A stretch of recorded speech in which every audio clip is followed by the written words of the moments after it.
आजचा व्हिडिओ थोडा महत्त्वाचा आहे.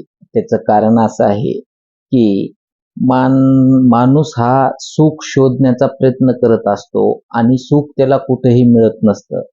त्याचं कारण काय आहे, की साधू, संत, महात्मे, महंत, फकीर किंवा गुरु हे आपल्याला सतत सांगतात, की जोपर्यंत तुम्हाला सेल्फ रिअलायझेशन म्हणजे आत्मसाक्षात्कार होणार नाही, तोपर्यंत तुम्हाला आनंद निर्माण होणार नाही, सुख मिळणार नाही. म्हणजे सर्व काही असतं, परंतु मला सुख मिळत नाही.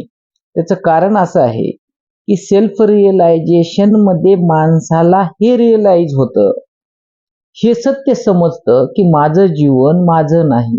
मी म्हणजे कोण आहे? मी अनेक जीवाचा मिळून एक समुच्चय तयार झालेलो आहे.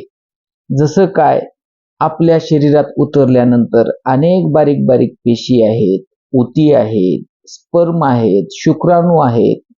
असे छोटे छोटे छोटे जीव मिळून आपला एक मोठा जीव तयार झालेला असतो. फक्त प्रभारी इन्चार्जशिप म्हणून आपलं नेतृत्व त्यांनी मान्य केलेलं असतं, परंतु त्यांचा जीव जसा आपल्या हातात असतो. म्हणजे फॉर एक्झाम्पल, आपण जर उद्या फाशी घेऊन मेलो, तर आपल्या सोबत ते मधले छोटे छोटे छोटे जीव सुद्धा मरून जात असतात. त्याच्यामुळं त्यांना हे माहिती नाही, की त्यांचं जीवन आपल्या हातात आहे.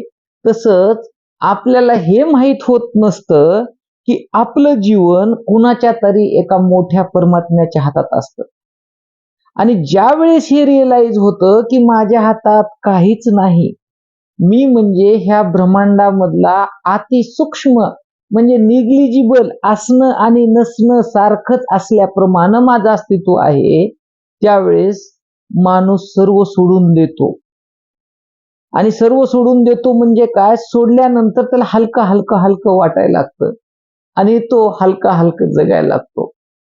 म्हणजे माझ्या हातात जेवढ्या गोष्टी आहेत तेवढं मी करतो, बाकीचं सोडून देतो.